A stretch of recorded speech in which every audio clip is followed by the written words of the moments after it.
Hello, this is arplenoon, also known as Phoenix. I am going to do some casual reading from my AU writings today.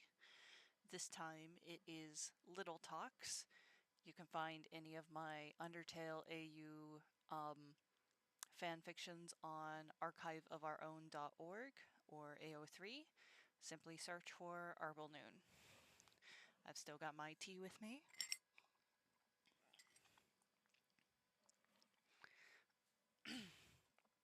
So let's get started. Little Talks. Summary.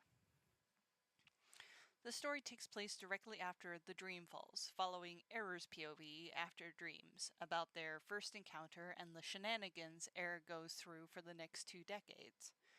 Again, expect inconsistencies, as this was written as an older version of the story recounted in Jumpers. This version is no longer canon, but may provide additional details not elaborated on in Jumpers. Now, you see, sandy little roach, said Error, shaking the dirty sands. Bits of sand fell off his clothes. You've gone and released my friend somewhere I can't reach. You're in very, very big trouble. Released, eh? He said he was abandoned. You don't seem like you were being a very good friend. The sands tilted his brow. Error released the sands from the strings, letting him fall before catching his limbs on a new bond. How freaking rude! You're the one coming into my space, stealing my things. What are you supposed to be, anywhere? What are you supposed to be, anyway? Said Error, floating down beside him. Tentatively, he grabbed the dirty sands' elytron, lifting them to observe the golden wings. At first, he had the idea to rip them off to torture him. But the touch sent a wave of calm over Error. His expression softened. The error signs around him vanished. I'm a fae, said the sands. Besides, maybe I could be your friend instead. You? Said Error before he laughed. Now, that's not how friendship works. You can't just offer to replace someone. Maybe, but unlike your other friend, I have consent. You can't trap me here in the anti-void like you did him. Wouldn't you rather have a real friendship, someone who can willingly come and go? Error zoned out a moment. The wings buzzed before Error let go, swinging the sands around to face him. You're trying to trick me. If I let you go, you'd return? Given you already know my reputation, I have no reason to trust you. The dirty sands gave a cheeky grin. Ah, that was a no. Sounds to me like you do want a friend. Think I can do a better job than Ink? Error growled. He wanted to be upset at the mention of that annoyance, but for some reason he just couldn't. What was with this guy? Why couldn't he feel angry like he normally did? How can I trust you? The sand shrugged. I give you my word as a scoundrel. Ugh, whatever. I want to be mad, but...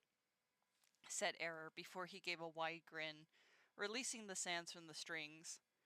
Get out, before I change my mind. If you don't return, I swear I will hunt you down and... "'Kay, thanks, bye!" said the dirty sands. A portal appeared under him as he dropped through, vanishing completely. Error blinked. With the sands gone, his mood boiled over again. Bastard! Error spent several days fuming. That roach. He couldn't trust anyone. Why'd he let that damn anomaly free? He should have killed him. It sent the glitchy sands on a rampage, running through the edges of the multiverse, destroying anomalies and AUs freshly sprung from the ether. He wouldn't bother giving them a chance. His rage overtook him, keeping him moving until exhaustion finally emerged. Error hopped into a random AU at Waterfall. Now he just felt numb. Sitting among the tall grass and the echo flowers, he laid down to take a nap. Before unconsciousness, he swore he'd find that dirty sands and take revenge. However, Error found his sleep far more restful than usual. He dreamed of stars, wide-open fields, a cool breeze, and the sound of the ocean. When he woke, a pair of golden eyes stared down at him. That dirty sands. Ah! Error screamed, rolling away into his feet. He began pulling strings from his eyes. You! The Sands blinked, then smiled, before holding up a bottle of cider. Ta-da! I'm back, see? As promised. What? What? It left Error dumbfounded. Did he really come back willingly? If you were coming back, why did you leave like that? The Sands chuckled and stood. Didn't want you to change your mind. Error felt suddenly flustered, a blush on his cheekbones. You think too much. Besides, you seem fun. I brought the booze. Don't worry, I'll drink first, so you see it ain't poison, said the Fae, whispering the last part before twisting off the cap. He took a long, hearty drink.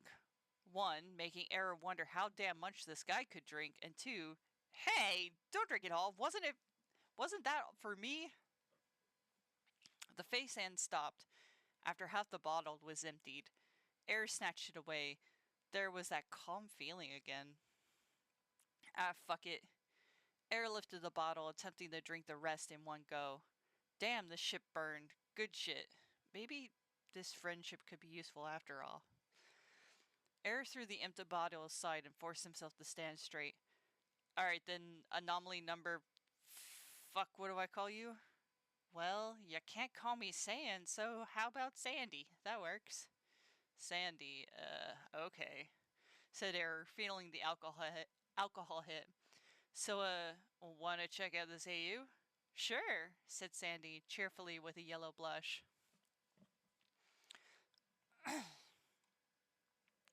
Error's first memory after trotting off would be waking in a cellar covered in the smell of wine and his golden roach sleeping in an empty barrel nearby. A door opened, pouring in light, making Error squint. He sat up, observing someone in white robes approach, someone without a face. Wait, who was this? Rubbing his skull, it took a moment to recognize the invisible monster. River person? How do you know my name? They spoke softly and curiously. Thump! Ow! Said Sandy, bumping his head inside the barrel. Error stumbled to his feet. Why are you in New Home? You're not supposed to be here. Sandy hiccuped as he used the barrel as support. It's a swap, AU. Is there a reason I shouldn't be here? It is you two who shouldn't be in the Queen's cellar drinking sacramental wine. It is a swap. Error folded his arms. But sacramental wine? Since when has Tori drank wine? Suppose the sacramental implies it's for ritual. Sandy held up a finger. Indeed, but who are you two? River asked. But Error wasn't willing to submit control of the conversation. If you're here, that means you're the royal scientist, and Wingdings is the ferryman, correct? Royal scientist? I suppose. A gloved hand raised to the hood. You could describe it that way. I'm Mother River, the High Priestess. High Priestess? Like a nun? Error's brow tilted. I think I remember these monsters are highly religious, said Sandy, coming to stand beside Error. Great. Zealots. Just what I need. Error rolled his eyes before pulling blue strings. Well, time to delete this too. Whoa, wait, Error, said Sandy, moving the stand between them. You're just going to destroy it? Just like that? Don't you want to see more of what this world is about? It doesn't matter what it's about. It's already too different from the original, the real world. It doesn't deserve to exist. Damn it. Error got a sickening feeling in his gut, and it wasn't from the alcohol. Was his new friend going to stand in the way of his work? You're from another world, Mother River spoke softly. Congratulations, you have the mental capacity for context clues. Now, you have 1 minute to tell me your last words. Ever don't, said Sandy, looking frantically between them. Please, not now, not with me. I don't want to see this. Please, let's just go. Well, at the very least, Sandy wasn't saying not to destroy the AU, just not right now. With a deep breath, Error let the strings fade and relaxed his shoulders. He didn't want this dirty AU to exist, but he also didn't want to lose the potential for a real friend. He folded his arms and looked away. Fine, let's go. But I'll be back later, Mother River, so be prepared. Passing through one of his portals, Air and Sandy returned to the anti-void. Luckily, Sandy seemed eager to put the incident behind them, settling for snacks and spying on the drama of various AUs. After Sandy left, Air would pull open a window to spy on that swap AU. Maybe he would give this one a chance, taking time to examine its code.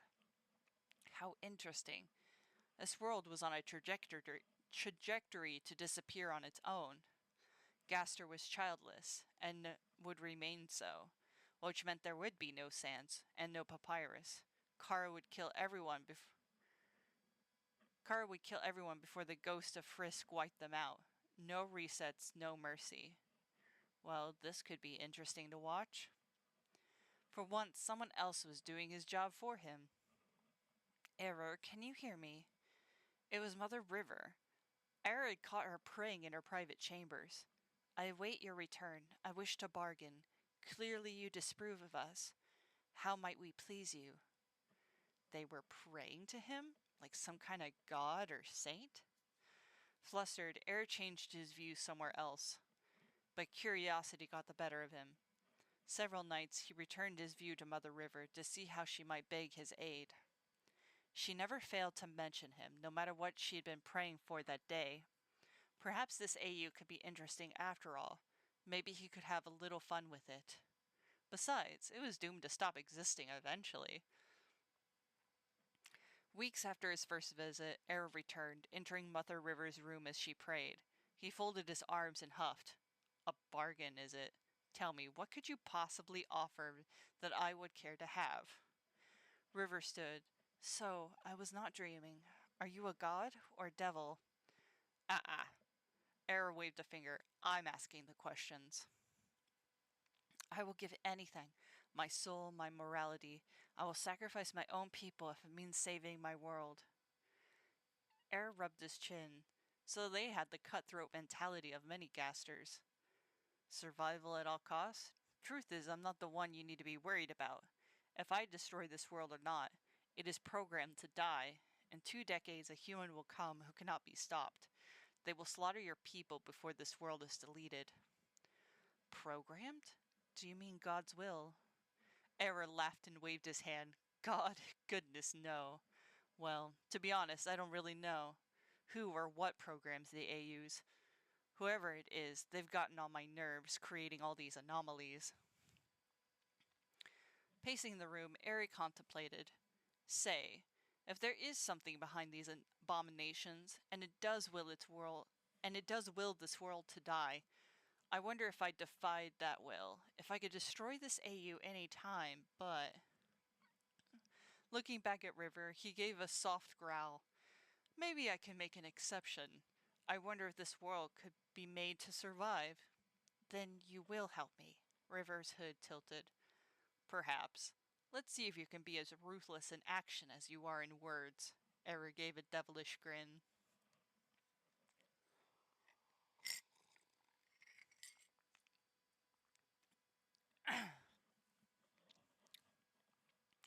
He'd go on to explain to Mother River how far gone their world had become.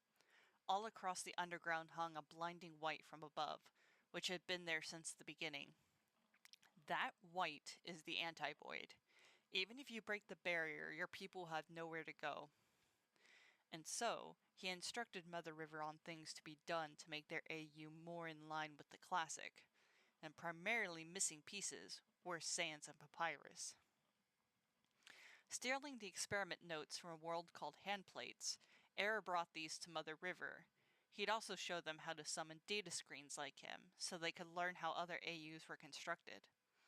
After all, he had no intention of holding their hand through the entire process. This would remain Error's little secret. No one needed to know there was an AU he was protecting, let alone trying to save. Over time, things went on as usual. He'd encounter Ink and Dream attempting to stop him from doing what he does. This led to battles, usually ending with himself or others fleeing before any fatal harm was done. One day, coming back from his Fell Swap AU, He ran face first into Ink. Ink, leave. Error growled, not in the mood. No, wait, this is actually important. Error, you're a dad! Error stared blankly as Ink posed, a wide grin making jazz hands. What? He had to have misheard that, right? So, it turns out my tattoos, when they're hit by certain magic, they're able to create life under the right circumstances. And after the past couple of fights we've had, it seems like we ended up creating something, said Ink before pulling up his phone. Showing Ink taking a selfie with Dream, who awkwardly held a skeleton baby in his arms with black bones. What? Error hissed, his shoulders going tense. He could already feel a crash coming on. You made a baby between us? Well, not exactly. I just sorta helped it survive. And actually, there's two babies. Surprise! Said Ink, showing an updated picture with a second child, also with black bones. So, Dream thought it was best I'd come over here and ask you if you wanted to meet them, and that you wouldn't, murder them. No! God damn it, Ink! Said Error, before his vision went dark and his body went into a full crash. Taking several moments to reboot, Ink waited the whole while until Error came back to his senses. No! Keep those filthy glitches away from me. If I see them, I'll make them unexist. Oh, Ink frowned. Well, can't say I didn't try. See you later, I guess, he said, before splashing a paint portal down and leaping into it. Error was not well. For the next several hours, he spent pacing in his spot in the anti-void, thoughts racing. Ink was a nuisance for sure, one he wished he could get rid of. However, he never thought his rival would stoop to something this low.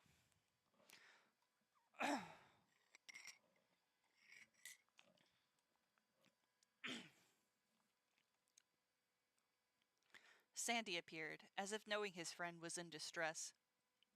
He barely got out a word before Error. Why would he do this? I feel so disgusting, humiliated. Ink could make those two kids between us as if I'd want. Whoa, Error, deep breaths. Sit down. Tell me exactly what Ink told you, said Sandy, always seeming to know what to do. Talking things through, Sandy helped Error to see that Ink didn't help these children survive to spite him. Simply, that Error had the right to know they existed, and if he wanted to be a part of their lives. I didn't consent to this, said Error, head hung and curled up. Sandy took a deep breath, shoulder slump. No, you didn't. So, you had every right not to be involved, but are you so sure you don't want to be? Of course not. Me, a father, let alone to those abominations? You never thought of being a parent? Well, I guess I never thought much about it either. Error looked up, tilting his brow. Well, that's normal. Wait, I don't think I ever asked if you had a partner. A yellow blush. Sandy held up his hands. Oh, yes, I do. He's a little crazy sometimes, very energetic and a little immature, but I love him just the same. The glitchy Sand's brow tilted in curiosity. You're gay? Eh. Da-da-da! That's my alarm! Anyway, I'm sorry. Yeah, well, let's talk about something else. Get your mind off the whole thing, Sandy chuckled nervously. In any case, Ink and Error chose their battles from then on carefully. The existence of Paper Jan and Gradient, Error attempted to put them behind him, but it didn't stop Ink from bringing them up whenever he got overly excited. I don't want to hear about it, Error begrudgingly reminded him. A few times, Error caught sight of the children. Ink was intent on showing them around the multiverse and training them to protect AUs. A few times, Error spotted the three of them together. He relented to let them be. It was better than risk catching feelings. One day, the two boys had gone off on their own adventure. Error picked up on their code, seeing that no guardian was with them. Curious, he followed. Into one of the AUs they jumped in during a genocide route. Error shrugged. If they got killed, that was two less things he had to worry about. But he wasn't the best at keeping secrets. Knowing Ink, he'd eventually ply the truth out of him. That Error watched his sons get killed, it didn't stop it. Ugh, damn it. He followed, catching and hanging them in his strings out of sight. The boys protested, but Error shushed them before showing them the human on a murder spree. Didn't Ink teach you to check on the code before entering an AU? You'd be dead if not for me. He'd take them back to the anti-void and sent a text to Ink. Error watched over them at a distance before dipping as soon as Ink arrived. Thank you, Error, read the text message he received afterward. He couldn't remember Ink ever thanking him. Damn, Ink really loved those kids. And as Error feared, he started to care a little too. But for Error, he felt it was too late to be involved. Even if he tried, it meant spending more time around Ink, something he wasn't sure he wanted. So Error occupied himself with the usual and his secret fell swap. Mother River kidnapped Wingdings and forced the creation of 6 children, but as Error predicted, only Papyrus and Sand survived. He'd bring to Mother River knowledge of powerful weapons to increase their defenses, but would it be enough to stop a human child with a powered reset? In the following years, his friend Sandy also had an incident involving a surprised child. Error couldn't help but feel involved, understanding Sandy's distress. I didn't think skeletons could accidentally have children. That isn't till I met Ink. At least I'm not the only one. So you're going to take the boy or... Of course. I didn't think it could happen either. We got in a fight and he grabbed me. I pushed him back with my magic and it just happened. I'm taking responsibility for the child. I expected you would. Obviously, it made Error think of his own absence from Paper Jam and Gradient, but he was grateful Sandy didn't bring it up. Despite the incident, Sandy seemed to be proud to raise his son. Though Error and his roach would remain close, Sandy spoke of another man in his life that he'd grown fond of, and eventually married. Sandy always kept these things vague. Error knew why. He was the ultimate destroyer. Still, he couldn't help his jealousy. Difficult to deny, he had affection for Sandy, but it was nice to know his friend found happiness. Sandy would have a daughter too, and unlike the annoyance Error felt when Ink spoke of their kids, there was less pressure when listening to Sandy. His words of joy and admiration filled Error's soul with warmth. They're the best kids in the whole world, said the roach before passing out by the fire they built on an asteroid in Undertale. Error covered him in a blanket and set to lay down as well. A subtle pain returned, the pain of knowing that Sandy would never truly trust him, never enough to meet his family. All Error would ever know of that life was the look in his friend's eyes. He didn't want to sleep. Sleep meant that when he woke, Sandy would be gone. But Error did fall asleep, and when he woke, Sandy was gone. But this time, Sandy wouldn't return for many months, which was unusual. Not only that, but he hadn't run across a Dream or Ink in some time. Error kept to his usual business, until Ink set upon him as he ate a burger and fries. Go away, he said in a calm monotone. Though it never worked, it had practically become his greeting for the artist Sans. Hey, Error, you busy? Said Ink, coming and leaning over him. Error stared at Ink while shoving the burger in his mouth. Not another word as he chewed, figured that would be good enough answer. Good! Ink sat beside him and stole a fry. In the beginning, Error would attack Ink for this, but he'd gotten used to it, seeing it coming. Actually, I need your help. Seemed a good enough opportunity to ignore Ink as Error continued to watch a Let's Play of an obscure indie horror game. So, Dream and I could use your help. There's an AU called Moontail that's pouring out a lot of negative energy, and it's polluting other AUs around it. Even the survivors who made it to the Omega Time. I don't care, Era groaned. Ink sat up, his face close to Era's. You will, because Nightmare is behind it, and if he gets control of Moontail, he'll have enough power to take the whole multiverse, and I think you'd much rather have Dream and I as your enemy than him. The look on Ink's face. He wasn't joking, nor could Era deny Nightmare terrified him. Reluctantly, Era agreed, following Ink into Moontail. Dream and Cross were surprised to see him, but Era insisted he was only there for backup if things got bad. Well, they got bad. Lots of folks were killed, even injured. Cross went missing. Nightmare with an army of dark fae and witches. Dream with his own army and volunteers from Omega. The night before, Sandy had appeared to Error, begging him to be safe and to use the protective magic he'd taught him over the years. Error would cast the spells Sandy had taught him, and would be the one to take on Nightmare's most powerful witch near the inn. He had barely won, having to bluff through his exhaustion until she fled. Although Nightmare would retreat, the witches remained, preventing Dream from securing the AU. Error would return to his refuge in Undertale, exhausted and ready to put the whole incident behind him. Having seen Sandy and Moontail, he expected a visit from his friends soon. Error waited on their asteroid, wasting hours tinkering with old tech to occupy himself. He wouldn't easily admit how faithfully devoted he felt.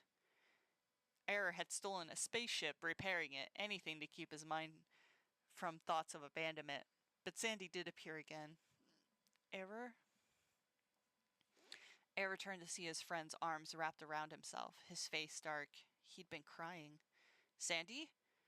Dropping his tools, he rushed to his friend, nearly cupping his face in his hands. He had never seen Sandy upset before. What happened? The golden eyes slowly rose to meet his before tears fell. He raised his hands, seemingly uncertain what to do. Nightmare killed my husband. Oh, what? Sandy, I'm so sorry. The face hands wrapped his arms around Error, weeping. If it were anyone else, Error might have squirmed away, but instead he embraced his friend tightly. I'm sorry. I promise I'll always be here for you. The older Error became, the faster the years passed. He grew relaxed, less prone to anger. Unfortunately, his little swell swap experiment failed. A human with enough determination couldn't be stopped. Before the world completely crumbled, Error returned to find Papyrus just on the edge of death. It'd be a shame putting in all that work to result in nothing. He'd leave Papyrus wrapped in his strings in the anti-void so he could be taken to the OT. As for what remained of the AU, Error sensed Mother River still there, still working away on something. He'd let it be, telling himself to check it later. Another day, another AU, this time a handplates derivative. Aside from the incomplete code, Error found a new entity that hadn't been there before. A third skeleton child, forgotten by Gaster, left to die in one of the tanks.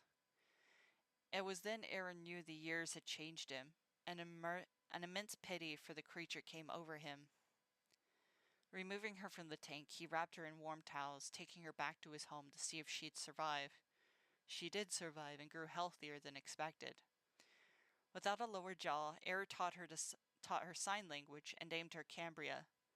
But having a father as a destroyer wouldn't be good for any child.